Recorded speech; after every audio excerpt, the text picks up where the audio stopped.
પોલીસે સૌથી વધુ આરોપીને પકડવામાં યોગદાન બદલ 2 જવાનોનું સન્માન. તાપી જિલ્લામાં પોલીસ LCB દ્વારા ગંભીર ગુનાઓના આરોપીને ઝડપી પાડવા તેમજ વન ઉકેલાયેલા ગુનાઓનો ભેદ ઉકેલવા સતત કામગીરી કરવામાં આવી રહી છે. આ કામગીરીમાં LCBના ASI ધર્મેશભાઈ મગનભાઈ ગામિત તથા પોકો રોંગ્સ ગામિતની મહત્વની ભૂમિકા રહી છે. પોલીસની વિવિધ કાર્યવાહીમાં સૌથી વધુ આરોપીને ઝડપી પાડવામાં તેમની તપાસ અને મેદાની કામગીરી મહત્વપૂર્ણ સાબિત થવાનું જોવા મળે છે.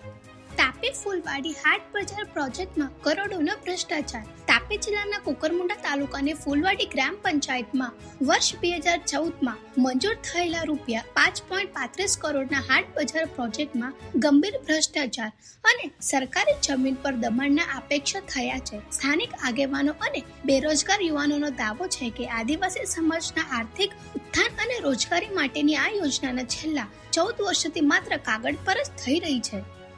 વ્યારામાં તિરંગાની સાક્ષીએ શબરીધામમાં લેવાયેલા સંકલ્પ હવે દેશ સેવા સૈનિક જીવનનો હિસ્સો બનશે. સ્વાતંત્ર્યનો અર્થ માત્ર આઝાદીની ઉજવણી નથી, પરંતુ દેશ પ્રત્યેની પોતાની ફરજને સમજવી અને તેને જીવનમાં ઉતારવાની છે. આ વિચારને સાર્થક કરવી અનોખી પહેલે રફુદાબુ કેળવણી મંડળ સંચાલિત શબરીધામ શાળા સંકુલ ખાતે જોવા મળી હતી. સ્વાતંત્ર્ય પર્વની ઉજવણી પ્રસંગે શાળાના વિદ્યાર્થીઓએ, શિક્ષકોએ, આચાર્યો, કર્મચારીઓ તેમજ વાલીઓએ એકજૂટ થઈ દેશની સમૃદ્ધિ અને વિકાસના પોતાનું યોગદાન આપવાનો સંકલ્પ લીધો હતો.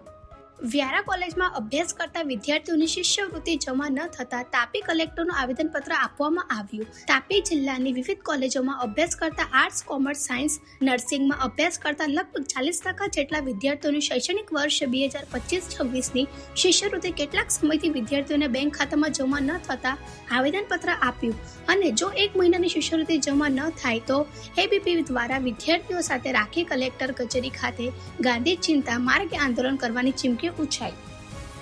દેવ ગામિત, તાપી જિલ્લા સંયોજક. જે વિદ્યાર્થીઓની તાપી જિલ્લાની અંદર જે સ્કોલરશિપ હજુ સુધી અડધું સત્ર, જે નવું સત્ર હતું તે અડધું સત્ર સમાપ્ત કરવા થઈ આવ્યું છે, તેના કારણે હજુ સુધી જે ગત વર્ષની જે વિદ્યાર્થીઓની સ્કોલરશિપ જમા કરવામાં આવી નથી, તેના સંદર્ભમાં આજે તાપી જિલ્લા કલેક્ટર કચેરી ખાતે જે આવેદનપત્ર આપ્યું તેના અંદર એવો વિષય છે કે વિદ્યાર્થીઓની માંગ એવી છે કે જે 1 મહિનાની અંદર વિદ્યાર્થીઓની સ્કોલરશિપ ખાતામાં જમા કરવામાં નહીં આવે તો તાપી જિલ્લા કચેરી ખાતે આવતા 1 મહિનાની નેક્સ્ટ મંથમાં જે વિદ્યાર્થીઓના સાથે જે હજારો વિદ્યાર્થીઓની સ્કોલરશિપ હજુ સુધી જમા કરવામાં આવી નથી, તેના કારણે બધા વિદ્યાર્થીઓને રોષ જોવા મળી રહ્યો છે. તેના કારણે સૌ અખિલ ભારતીય વિદ્યાર્થી પરિષદ દ્વારા જે આવેદનપત્ર આપ્યું તે સમક્ષ કલેક્ટર શ્રીને જે આવેદનપત્રમાં લખવામાં આવ્યું છે કે જે વિદ્યાર્થીઓની સ્કોલરશિપ છે હજુ સુધી જમા કરવામાં આવી નથી, તેના સંદર્ભમાં 1 મહિનાની અંદર વિદ્યાર્થીઓએ જે નહીં થાય આવતા મંથમાં જે ઉગ્રમાં ઉગ્ર આંદોલન કરવામાં આવશે. નમસ્કાર.